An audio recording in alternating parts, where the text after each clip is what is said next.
It is 9:47 p.m. on a Tuesday, and you've been performing all day. Performing competence in meetings, performing patience in traffic, performing warmth in texts you didn't have the energy to send.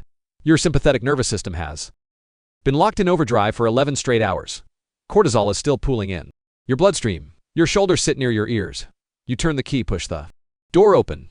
Before you even drop your bag, 40 pounds of warmth crashes right into your shins. A wet tongue drags across your knuckles, your wrist, the skin above your sock. You laugh. You say the thing everyone says. You say, "Oh." Kisses. You wipe your hand on your jeans and move toward the couch, believing you just received a sloppy little greeting from an animal who adores you. You're wrong, not about the adoration, but about what happened on your skin. That tongue wasn't delivering affection the way a human mouth delivers a kiss. Your dog doesn't possess the concept of a kiss.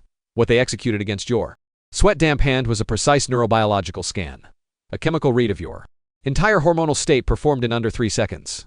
The licking you dismissed as cute is actually a highly sophisticated sensory act. It is one of the most complex things in the entire mammalian world.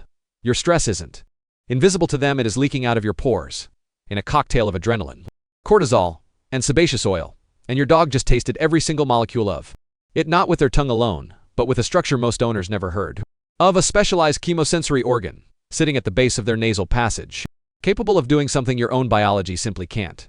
Now drop 12 inches off the ground and step inside a raw nervous system. A nervous system that never actually learned how to lie. Your dog isn't thinking about you. Thinking is the wrong word entirely. The moment you cross the threshold there, vomeronasal organ activates. A strip of chemosensory tissue buried at the base of the nasal passage. It begins pulling molecular data off the air you carry with you. Cortisol has a shape, adrenaline has a weight, the sweat you barely notice on your palms is broadcasting a chemical transcript. A transcript of every single interaction you perform today. And this organ is reading it in real time, tasting the architecture of your stress before you realize you are completely dysregulated. What fires next isn't affection, it is a threat. Assessment cascade. The sympathetic nervous system spikes briefly for a flash. Frame evaluation. Is the pack stable? Is the den safe? Is the dominant member of this unit about to become unpredictable? All of this resolves in under 2 seconds, and then the tongue comes out, not because they love you, but because grooming a stressed pack member is a trigger. It is an ancient parasympathetic trigger, a vagal brake pulled from the outside. When that tongue drags across your skin, it is collecting further data, while attempting to down-regulate the cortisol signal at its source. They aren't comforting you, they're performing biological triage.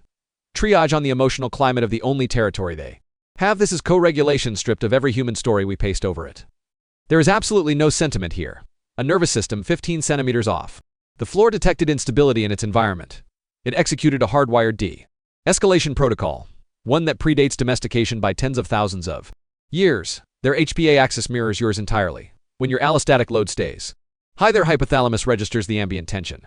It registers it as a chronic low-grade threat. They don't separate your stress from the safety of the den to their wiring. Those are the exact same signal, and here is where it turns, because this same de-escalation circuitry, this same desperate drive to restore equilibrium, it doesn't shut off when the threat isn't you. When a sudden loud noise fractures the stillness of the room, when voices rise even in play, their ancient pack survival firmware activates. It activates with no off switch and no context filter. The peacemaking protocol boots up whether or not peace was actually broken. Here is the cold neurochemistry behind what just happened inside that hug. The moment your arms closed around their neck, their hypothalamic pituitary adrenal axis fired. It fired a cascade you couldn't see, and they couldn't narrate. Cortisol flooded the bloodstream in under 4 seconds. Their sympathetic nervous system shifted into a low-grade threat response, not because you're dangerous, but because you removed a defense mechanism. The single defense mechanism evolution spent 40,000 years perfecting. Dogs are cursorial organisms. Their survival architecture is built on one principle: the simple ability to create distance. When that option disappears, the amygdala doesn't politely wait for context. It reads confinement as predation pressure, and the adrenal cortex responds accordingly. Now reverse the timeline. Look at the emergency room reports. Every report involving a child bitten by a family dog traces back. It traces back to this exact cortisol spike that nobody recognized. The animal's bite inhibition threshold isn't infinite. It is a neurological budget, a finite pool of impulse suppression governed by prefrontal serotonin availability. Each second of sustained restraint drains that budget further, and the frantic tongue working across your cheek isn't affection. Behavioral endocrinologists classify it as a displacement behavior, a motor pattern the nervous system deploys when fight and flight are locked out. The The tongue becomes the last pressure valve before the system breaches. Containment. Your dog is running an appeasement subroutine at maximum output, burning through oxytocin reserves to keep their own aggression circuit offline. That isn't a kiss. That is a biological negotiation, conducted at the edge of sympathetic overflow. And the only vocabulary available is saliva and repetition. None of this makes you cruel. Your own nervous system was never handed a manual for reading another species' distress protocol. You interpreted speed as enthusiasm because in human social encoding, repetition signals eagerness. Canine stress physiology, repetition signals exactly the opposite. A system running out of options, looping the only motor pattern still available before the next threshold kicks in. But here is where the science tilts from unsettling towards something almost unbearably tender, because not every lick carries that cortisol signature. So here is where I need you to stop for a moment, because if you've been watching this far, there is a very real chance that a quiet, creeping guilt is settling somewhere behind your ribs. You're replaying every single time you wiped that lick away without thinking. Every evening you came home with your sympathetic nervous system still firing from 8 hours of fluorescent lights, performance, and swallowed conflict, and you push their head aside because you just needed 1 second of silence. You're sitting with that now, and it feels heavy. I need you to hear this clearly. You didn't fail them, you were never failing them. What was happening in those moments was not neglect.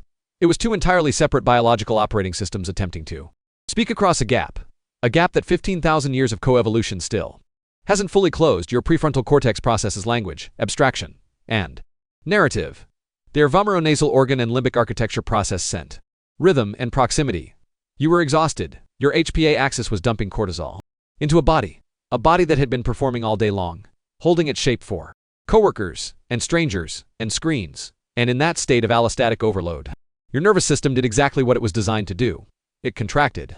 Pulled inward, it said, not now. That isn't cruelty. That is a mammalian brain trying to survive its own day, and your dog reading your cortisol through their extraordinary chemosensory system wasn't offended. They weren't wounded the way a human partner might be. They simply recalibrated.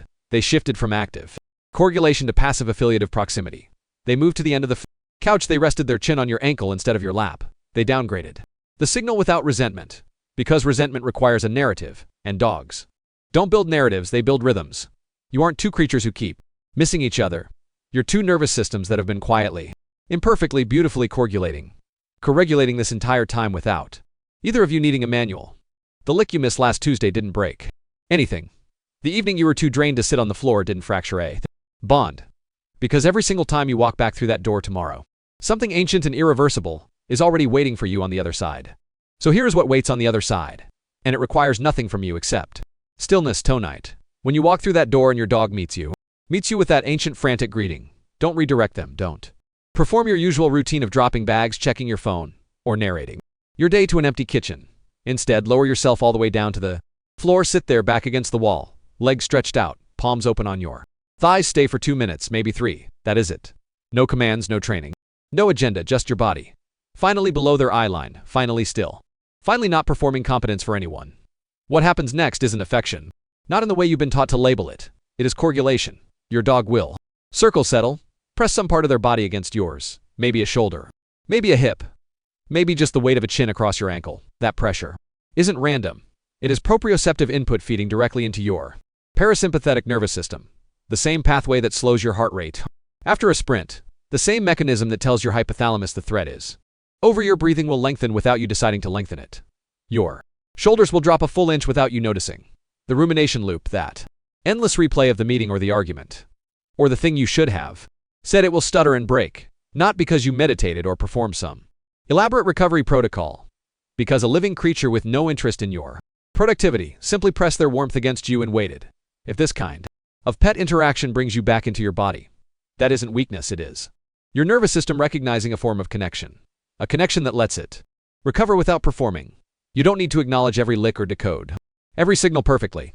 You just need to be low enough, still enough, and present enough for their body to do what 40,000 years of coevolution designed it to do. 2 minutes on the floor, that is your only assignment. What kind of pet interaction pulls you out of the day the fastest? Tell me what changes first, your breath, your shoulders, or the mental noise in your head. Watch your pet closely tonight. Which tiny signal looks different now that you're looking for safety and stress instead of attitude? Leave that detail in the comments.